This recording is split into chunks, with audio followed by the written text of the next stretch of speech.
What types of things, George, if you would start, do you specifically keep track of at Noble Learning Communities? Well, if you ask our team, too many. But we generally look at, and I'll go back to my retail and then I'll translate it. We look at inventory, we look at merchandise mix, we look at what's ringing the cash register and what's causing us to pay cash out. So inventory, we look at capacity and capacity utilization. Merchandise mix is our programs. But generally what we do is we have a series of measurements that we look at either on a daily basis, a weekly basis, or a monthly basis, or on a long-term basis. And what's really important for businesses is to figure out, what do I want to look at on a daily basis or a weekly basis, which is, you know, and that's really what rings your cash register and what are the 2 or the 3 largest cost pieces in your business. If you're looking at anything more than that on a daily or a weekly basis, you're going to drive your people nuts and you're going to probably get the wrong conclusion on things because of either seasonality, cyclical issues, or items like that. And by the way, those are the things that you want really to incent, the things that you can impact on a day-to-day basis. I'm going to just go to the other end of the spectrum and then turn it over. The other thing that I would urge everybody to look at is what are the long-term macroeconomic issues that you can't really impact on a daily basis, but that you know are going to be leading indicators of your business, and you have to figure out how do I translate those macroeconomic indicators into the things that are going to impact my P&L so that I can look at that over a period of time, see which way the wind is blowing, and understand what the strategies I have to use are. So for my business, for instance, it's unemployment. As the unemployment rate is a leading indicator of what's going to happen in my business. And as I see things happening in the unemployment rate, there are things that I know I need to do in my business, not on a daily basis, but on a monthly or a quarterly basis to help my business either take advantage of what's happening in unemployment or to help my business be protected from what's happening in unemployment. Paul, what do you keep track of? Well, I can't add a whole lot to what George has said because those are the key things that you do monitor your business with. I will tell you, though, at our company, on my wall, I have a ton of charts. I brought a couple of them here today. You can see these. But if you came in my office, you'd see charts all over the place. I'm a very visual guy. But, you know, if you look at this chart, this was the cost to make a test 9 years ago. Here's where it is now. And in order to maintain competitiveness and also to help with the healthcare system, you know, companies like mine are constantly looking at ways to reduce costs, but still deliver the type of products that we make to customers and to our distributors on time. Anybody who knows anyone who has cancer, and everybody does, is being tested with our product. I can tell you that. It may not say Fuji Radio, but it'll say Roche, Johnson & Johnson, Abbott. Those are our distributors. We make our product, we sell it to them, and then their salespeople distribute the product. So the other thing I measure is the long-term relationships that we've maintained and how positive those are. And I can tell you that they've been long-term, they've been positive, and we continue to make our partners happy, introduce new products. We just introduced a new ovarian cancer product. It's one of the deadliest cancers out there. And at the end of the day, if you can do all those things right, you'll end up with charts like this, which is our revenue growth. And also a chart like this, which is our operating income growth, which we're very proud of. And I think if you get those numbers, it's all because you've taken care of your customers and your employees, and I'll talk about that a little bit later. Great. Bob, would you talk a little bit, and you touched on it before, but what are some of the things when you're advising your clients you want them to be focused on that are key, and how does that differ among different types of clients, if you would? Yeah, I mean, clearly there's information, as George said, you monitor on a daily, a weekly, a monthly, quarterly basis, but they should all roll up. So the stuff that you're monitoring on a daily basis and a weekly is the stuff that's going to drive those monthly financials that we're closing and hopefully look like that. But each industry and every company within each industry has certain different metrics that they're going to want to track. And it's actually a matrix of different information. CEOs, CFOs, key salespeople are all going to track different metrics, number one, within the same company in that industry. Different companies in different industries are going to also track different data, and I'll go through a couple examples because of what drives, again, the value and drives the key for performance of that company in that industry. For instance, we're a service business. So with us, we break it into operations, finance, and sales. Keep it simple. 3 buckets. Operations, we clearly look at any controllable costs on a weekly basis, what we're spending. We also look at key productivity. And in fact, Bill Sasso mentioned about, we have in service businesses, you're selling time. So productivity, realization is your collected rate per hour, not what your standard rate is, but what you actually are putting in your pocket. We track, the productivity by department, by firm, by individual, by week. So, we know who's performing where and where we can move some resources around to better utilize those resources. On the financial side, it's everything that most of you know of. A lot of it is working capital. On a weekly, monthly basis, it's going to be more looking at your working capital needs and certain key ratios. And then on the sales, we actually track, the number of leads, how many people drop our name every day, proposals, how many of them convert to proposals, and how many convert to clients.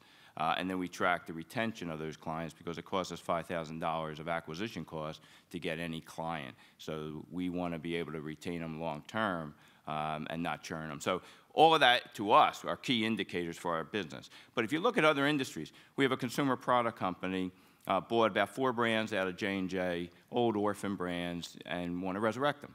And so the key in that business is, other than a couple controllable costs, which is basically marketing and advertising spend, the volume is critical.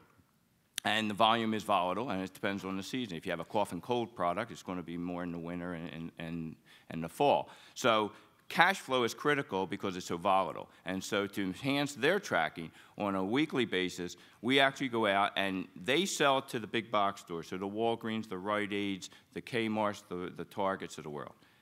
But the consumer is buying off the shelf. So we not only track the sales trends and information on what we're selling to the box stores, we are actually also going on site and getting the IRR point of sale data from each of those retailers to see what's going off the shelf. Because if that's going off the shelf today, within the next 30 to 60 days, my client's going to have a sale because they've got to replenish that inventory at Walgreens. And so that allows us to monitor and forecast the cash flow much, much better, which allows them to make decisions on those controllable costs. Do I spend it this week or do I not spend it based off of some of this other data? And that data is actually non-financial. And that's an important point. Some of what you track on a daily, weekly basis is a non-financial data. It's units, it's head count, it's things like that, not necessarily your gross profit and your net income, which you may look at more on a monthly, quarterly basis. So you want to be able to track both financial and non-financial data, and the industry will drive you to what kind of information you need. Yeah, George, I think this opens up. So you use the words make the cash register ring. So you're still using that language from your previous life, clearly. Maybe you could talk a little bit about retail. You said the measurements from your retail life kind of apply to this in some ways. Could you talk a little bit more about that? And also, if you would, kind of you touched on frequency of measurement and how sometimes it can be too frequent. Can you address those things together, please? Yeah, I can try. I'll deal with the frequency first, which is if you're anal compulsive about measuring things and you're measuring it quicker than people can impact it, you're going to drive them nuts. And they're going to listen to you less. So one of the important things about measuring is measure at the frequency that people can impact. If you measure more than when people can impact, you're really going to be in trouble. In the retail piece versus the piece I'm in now, and I'm going to get through this really quickly because I had a point I wanted to make earlier that I didn't make. I use the word inventory, they use the word capacity, right? I got a classroom holds 20 people. I have 20 pieces of inventory. They have 20 pieces of capacity. I use the word merchandise mix, they use the word program. My merchandise is a 3rd grade classroom. Their merchandise is my 3rd grade program or my preschool program. What I want to talk about, and I want to tell 3 stories, and we're doing it 1 minute each, so I'm going to speak really, really fast, because this is probably the most important point I'm going to make this morning, and maybe the only one that hopefully you'll walk away from. It's really important that your metrics align with your strategies, period, end of story. I have seen so many companies whose metrics don't align with their strategy, and I'm going to give you 3 stories on this. I used to run a company called Things Remembered. Things Remembered was a division of a much larger multi-billion-dollar business. I was a very young guy, wet behind the ears, and we had these monthly review meetings where you'd go to the parent company CEO and he would just grill the heck out of you. So first story is our average transaction was down, and my senior VP of operations was just getting hammered by this CEO over and over again because his average transaction was down. Well, here's the moral of the story. We had put a new merchandising and marketing strategy in place, and that was to bring in lower-priced product and to promote that lower-priced product. So we knew our average transaction was going to go down. Hopefully, we were going to get more transactions. That was actually the strategy, but the CEO, who, by the way, had approved that strategy, was hammering us on a metric that we had planned to go down because he wanted it to go up. So there was an alignment. In that same exact meeting, as I was sitting there going, oh my God, I'm glad I'm not him right now. And by the way, he worked for me, and I was going, I'm glad I'm not him. Then all of a sudden, the CEO shifted to me. Now it was my turn. And the CEO was very upset about our product margin. Our product margin went down. He was killing me. Now, let me tell you, it was the first month in the history of Things Remembered that we had $50 million in sales.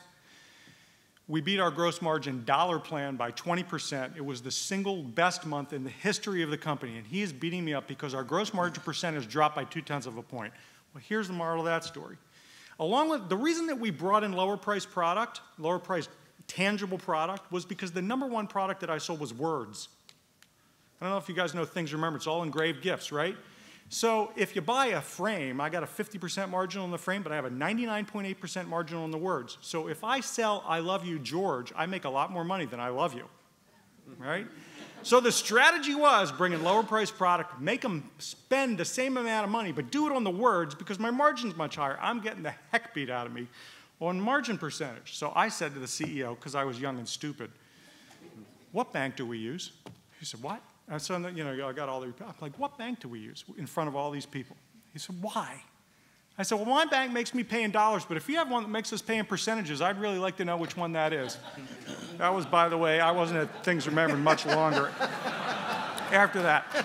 So here's my third real quick story about aligning it. So in 1982, I was a sophomore at Bucknell University, or junior at Bucknell University, and I was sitting in a room, and the marketing professor had brought in a guy who he wanted to speak to the class, and the guy came in and he said, let me tell you about this business that I'm starting. I'm trying to get financing, but none of the banks will finance me. I'm trying to find financing. He said, I own these 3 stores, and my entire job is to make the gross margin in this industry drop from 46% to 26%. And if I can do that, I know I'm going to make an enormous amount of money because I don't care about gross margin. I care about GMROI, gross margin return on investment. He had a completely different retail metric than every other retailer in the industry at that time. GMROI takes your cost of inventory, the working capital you put in inventory, and balances it with your gross margin. So basically what you're doing is you're churning enormous amounts of cash. Your margin may be lower, but you're getting great cash. He said, I can't find anybody to bank me, but one day I will. We said, fine, no problem. We didn't listen to the guy because he seemed like he was just off in left field. He wanted to drop the margin by almost half. That was Bernie Marcus, and his company at the time had 3 stores called Home Depot. Metrics need to align with your strategy. That's great. Thank you. You touched a little bit, and you did. I know, Paul, when you talked about your staff, and I know that's important to you, is motivating your people and trying to determine how to be most useful to them and getting them to be as effective as they can be. You talk about that in measurement, and obviously you want to hold people accountable. There's also, I know you believe in trust too, and I know that your measurements change over time sometimes, Paul. Can you talk a little bit about that when it comes to your team? Yeah, my style is super employee-oriented, so which is 180 degrees different than my predecessor. So I spend an inordinate amount of time making sure that the employees feel good about what's going on, that they understand the company's objectives. You know, most companies will have a quarterly review with all the employees and tell them what's going on, tell them the performance of the business. I'll also do a probably 3-4 times a year doing small groups, maybe the size of one of these tables, and have a very intimate discussion on a lot of detail about the business with the employees. And you can only do that if you really, you know, have a trust the employees can handle the information you're given.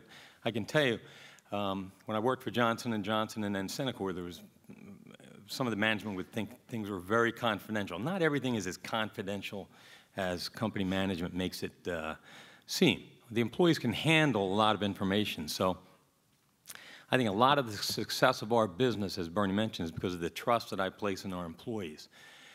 We've grown again from 55 to 250. A lot of that is based on the super amount of attention we pay to the hiring process, the information process, the communication of objectives, as well as our performance against those objectives, and also setting up, I think, a very, very positive working atmosphere. I was going to get to this later, but I'll get to it now. We typically apply for some of these best companies to work for type of surveys that the state and some of the newspapers do. I would encourage and urge everyone here who runs a company to do that. I think it's a way to measure yourself. I mean, we measure our companies based on some of the performance metrics we've talked about here this morning, but to measure myself, I every couple of years apply for these type of surveys. The employees respond over the internet confidentially to, it must be 100 questions. With that information, I can determine what's the best thing to do to make it even a better place to work. Okay. I can tell you we have an extraordinary wellness program. Tom Kincaid's in the back here. His company runs our wellness program. We have a gymnasium. We do Pilates. We even have a room that has a pool table and a ping pong table. It works. Our company was ranked #2 best company to work for. A couple years ago, we just applied again, and we're notified we were named best company to work for again. I don't know which number, but we'll find out in a couple weeks. Thank you. The final thing I'll say is that every employee has one of these, which is, when I worked at Johnson & Johnson, it was constantly, I would hear people say there's a lack of communication. And I just hated that term. I worked there for 9 years, and I felt if I ever got into a position of responsibility, I would make sure that was not something I heard in the hallway. So I constantly communicate with all the employees and everybody's name, most of their stories. And every one of them has a card like this, which has on the front of it the objectives of the corporation, and on the back of it, the objectives of their department. So there's no misunderstanding as to what we're trying to do. So we have, as was mentioned here by George, the alignment of objectives at the management level and the employee level is pretty strong. Yeah, great. Now we're on employees. I throw this open to the entire panel. When it comes to, let's talk a little bit more. I mean, Paul touched on measurement with his employees and trust. Bob or George, do you have any examples of some of the things that leaders within maybe different units or businesses that you work with that you might be able to give us when it comes to tracking employee success and accountability related matters as far as that goes? What do you look for, George? You got principals of schools, right? Are they in charge of your units? Is that what it is? Yeah. We're in a really interesting situation in that the people that run our units are educators, and they're not business people. If you have business people running the school, then you don't have a school very long because the educational outcomes aren't where they need to be, and the parents realize that, and then the school's not full. So we do two things in each school. First of all, we try to match a principal and an assistant principal so they have different skill sets, so that we have one who's leading the educational efficacy in the school and another one who is a little more sales and marketing and business oriented.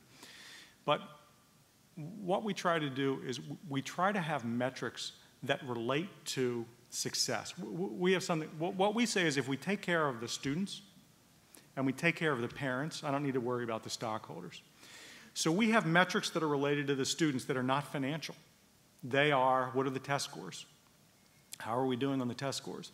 We put in place in the middle of this recession where unemployment really hits us very, very hard because we are private schools, private pay. We do not take public funding.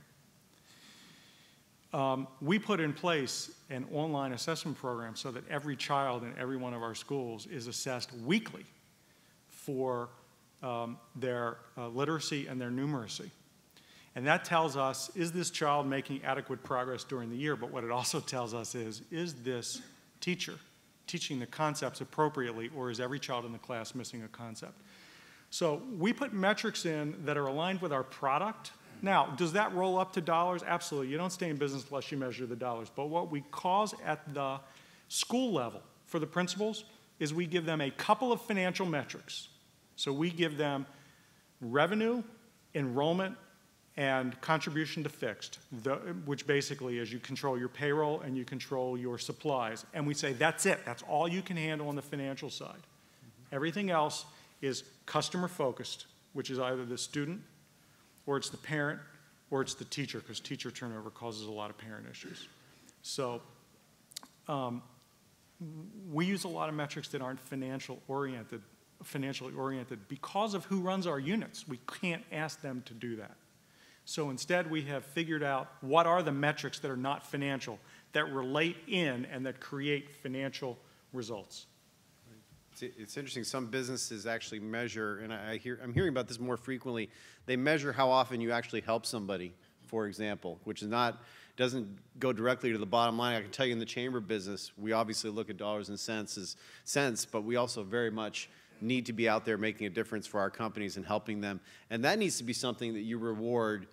And if we talk of measurement so important, we have to measure those things as well. Bill Sasso talked about it a little bit about companies, about attorneys being involved with their companies and giving back and doing it off book.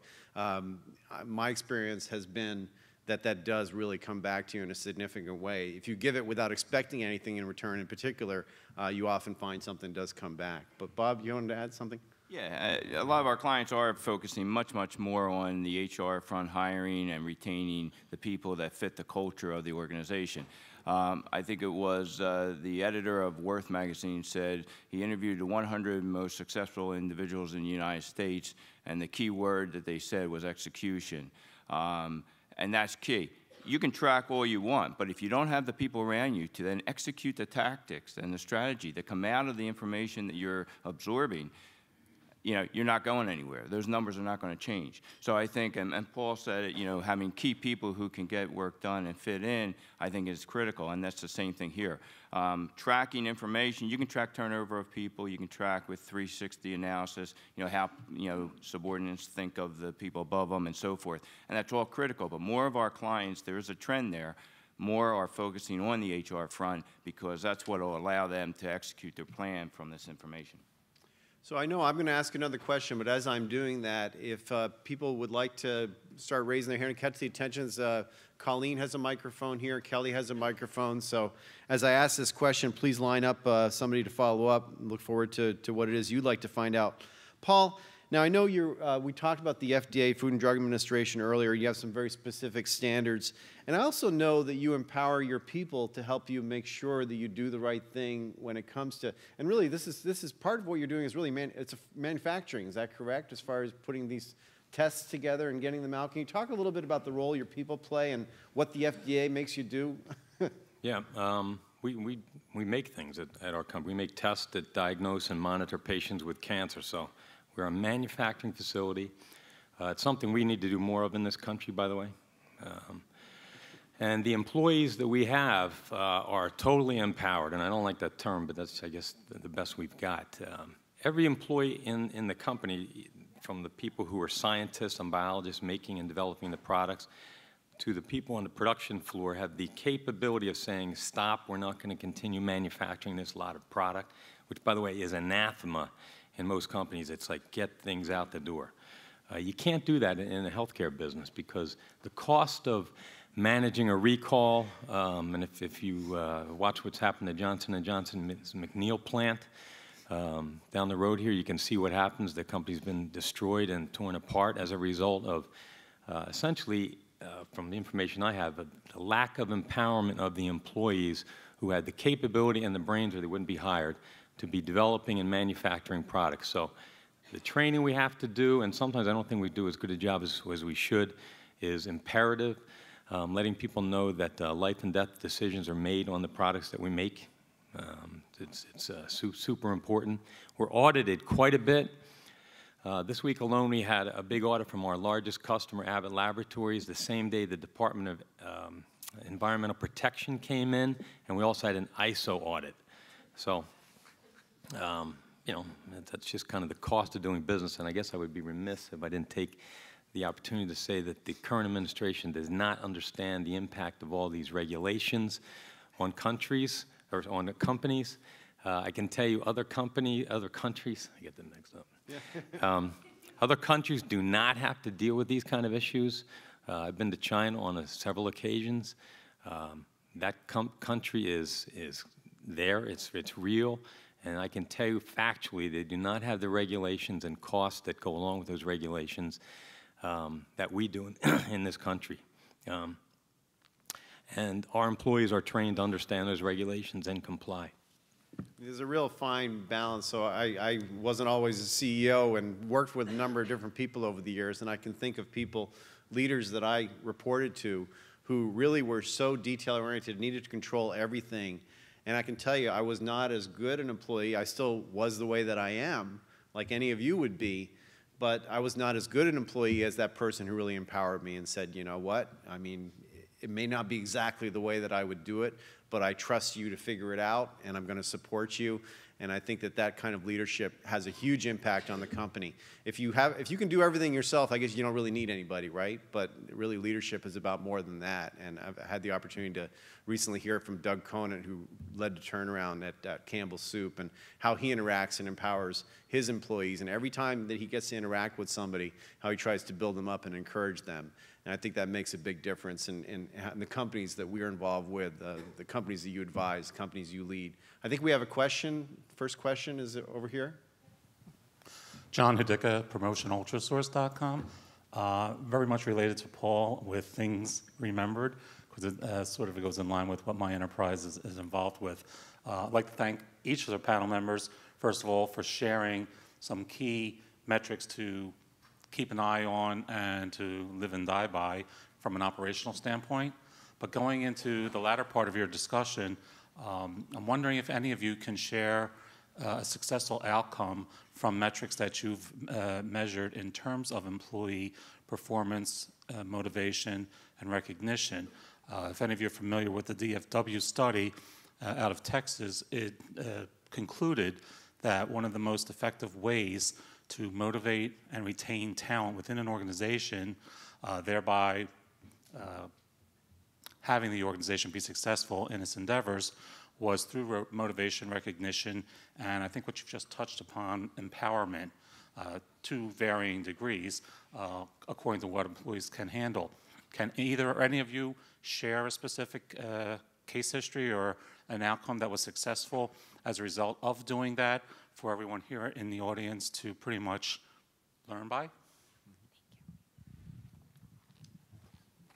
Well, I'll at least take the first shot.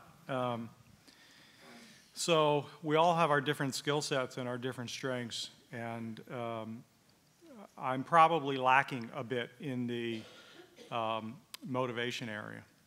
So one of the things that I did was that I hired somebody who was spectacular at building morale and motivating people and understanding how to do that, because I knew it wasn't one of my strong spots in an education industry. In a retail industry, yes. Education industry is different. Actually, my chief operating officer is sitting over here in the red, Patty Miller, and she kind of leads that. I always say she's the heart and soul of our business. And one of the brilliant things that she did for reward and recognition of the folks in our company that is unrelated to the financial pieces, is she put together a number of programs like an ambassador program, which is a principal who's been with us for a long time, who's an experienced principal, taking under their wing a brand new principal. We don't pay them for that. They do it because they want the recognition. Things like safety awards, right? If you didn't have any safety issues in your school during the year, you get a safety award. It doesn't cost us anything. It's not a metric that's, well, it is related to the P&L, but so we have conference every year. We do 4 days of training. We bring all 200 of our principals together, and at that, they get ribbons. The ribbons cost us, I don't know, a penny a piece, right? And the principals walk around like peacocks, right? Because they got all these ribbons. They got an ambassador ribbon, and they have a ribbon for accreditation, and they have a ribbon for this, and it was a brilliant idea that Patty put in place. And they are so motivated when they come to conference. They walk up to me and they go, look how many ribbons I got this year.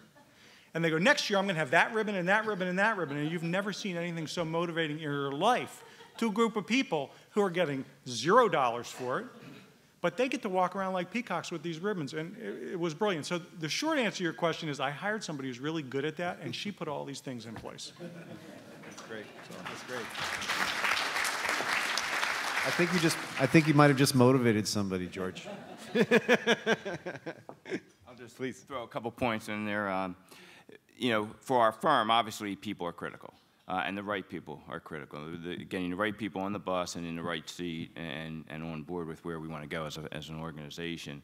But a couple things that we've done in addition to putting in, you know, upward evaluations, you know, a buddy system. Every new person, the first 90 days has somebody at their level attached to them, whether it's to show them a restaurant in the area or where to get the pencils or whatever. You know, mentoring programs that are mandatory to me throughout the year. But one of the things that we did differently was, you know, we're probably right now about 65 professionals, but when we were about 25 professionals, we actually hired a full-time recruiter. And you might say, why does a firm that size hire a full-time in-house recruiter? Well, partly was, at that time, we were hiring one person a month, and for us, that was a significant amount of people to look at. But secondly is, he's in charge of college recruitment. He's in charge of you know, motivating and helping put programs in place and to monitor our people as far as, you know, their performance, but also their emotional performance, for lack of a better term. You know, how they feel about the organization. Our goal is to keep the turnover very low, because if you're growing double digit and you have to hire for growth and you have to hire for churn, we'll blow up. So we have to keep the churn down and hire for the 15% growth. And so for us, that was critical. And so at most of your regional accounting firms, I can guarantee you, do not have full-time recruiters, probably at 65 people. But, you know, to us, our HR folks are the most, you know, our people are the most important. And so we put a significant number of programs in place, including hiring somebody.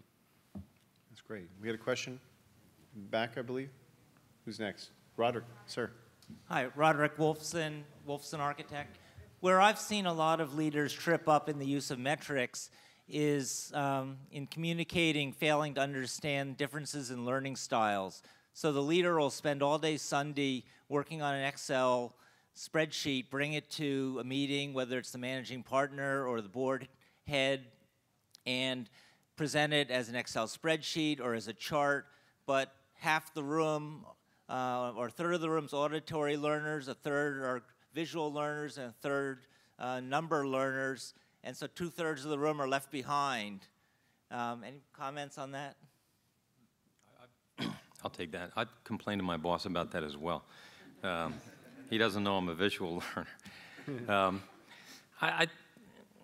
You know, we don't have the answers to everything in these jobs, I can tell you that. And for that reason, you need to get the right people supporting you. And one of the ways we've done it is to bring in people who are essentially, that's what they do. There's the Welford Group is represented here, Dave Welford. We recently hired his organization to come in and take over training of our employees, because frankly, I think we do a good job, but we don't do a good enough job. So what we do well is discover cancer and diagnostic products. What we don't do as well is train and essentially target the training to the people that you just mentioned. So what we've done is essentially brought in organizations that are good at that. So hopefully the Welford organization, does a good job, and I can say next time we do a better job of training. And I think that there's tools out there now that it will enhance that. There's a lot of digital dashboards out there. So you can easily put a spreadsheet together which has numbers for those folks and it'll instantly converts it to a chart for those visual folks. So at least you got 2/3 of that group now on board. But the tools out there are amazing what they will do today, and it's all automated. So I'd look into that. Great. It's very interesting. For our customers, it is number one on our list to make sure that we educate them based on their learning style. And in fact, every student in our schools gets a personal learning plan. And one of the things that they have to do is take a learning styles profile. And in our online school, we actually match the teacher and the way the teacher teaches and the way the teacher puts lesson plans together with how the child learns. In the business setting, we don't do a good enough job of that. In fact, we do a terrible job of that. Downward, we do a decent job.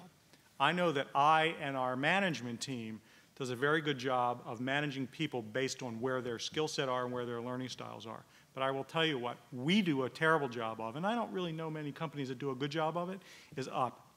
Because the fact of the matter is, if you're presenting up, you better present the way the people up want to see it.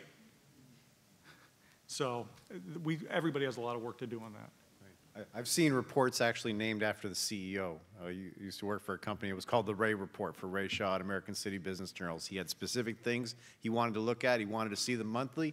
You didn't have to give him anything extra. That's all he wanted. Beck, yes. Yes, I'm David Carter. My company is Scramjet Strategies.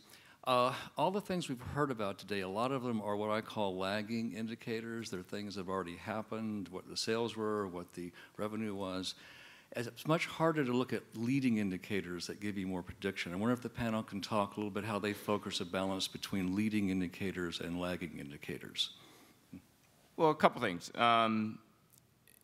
Sometimes history is a proxy for the future, and that's what you're trying to do when you're looking at trends and historical data. I think 2 points that we like to do is, in addition to looking at trends and historical, we like to benchmark companies to the industry. Get outside data. You know, we had a client we took over, $20 million company, guys making about $800,000 a year, doing very well, travels and stays at the Four Seasons. And so we come in and we say, you're doing good. You're staying at the Four Seasons, you're making nice money, but you could be making more because of certain costs or margins or that do not match the benchmark to the industry. And he says, that's interesting because my prior accountant always said, geez, you're doing well, you stayed at the Four Seasons, you're making $800,000. So again, your perspective is different when you're just looking at yourself over time as opposed to looking to the industry and saying, you know what, I'm doing well, but I could be doing better. Number two, it also may be predictive because it'll tell you most companies drift to the industry norm over time. So again, that kind of information can be helpful. And in my example of the consumer product, they clearly are looking at that IRI data that will hopefully predict in the next quarter what their sales will be so they can build up inventory or not, depending on what those data show. Depending on the industry, your focus on leading indicators versus lagging indicators is going to be very different. So I'll give you two real quick examples. In the retail industry, your historical information actually is your leading indicator. So if you're looking at your seasonal inventory and how it's selling early in the season, that is your leading indicator for what you need to be rebuying and re-inventorying. And in the retail industry, you have two groups of people. You have, and let's just use merchandising. You have inventory control people who are looking at lagging indicator. They're looking at historical data. But you have merchants, and the merchants are already on 2 seasons ahead.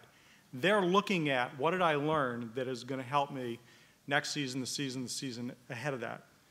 And so you've actually got a group of people that are looking at historical information, a group of people who are looking at leading indicators. What are they showing on the runways? Where are we going to be, et cetera, and adding to your business.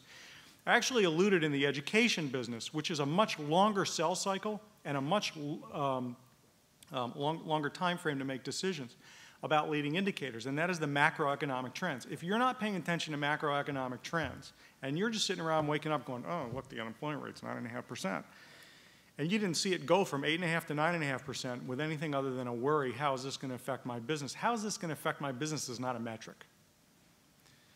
It's the unemployment rate is related to jobs. Jobs are related to whether people need daycare. Even though I have preschools, some people use my preschools for daycare. How is that going to impact me? What does that mean for my pricing? What does that mean for what programs I'm going to put out? I can tell you that today I have many more part-time programs than I had 3 years ago because it was a reaction to what we saw coming in people getting their hours cut.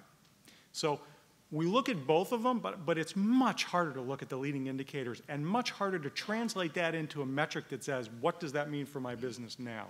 Because you have to make decisions now for stuff that you think is going to happen a year from now, and it may impact how your cash register is ringing today. So it's much harder, but you have to do it. It's just a much more difficult proxy to find.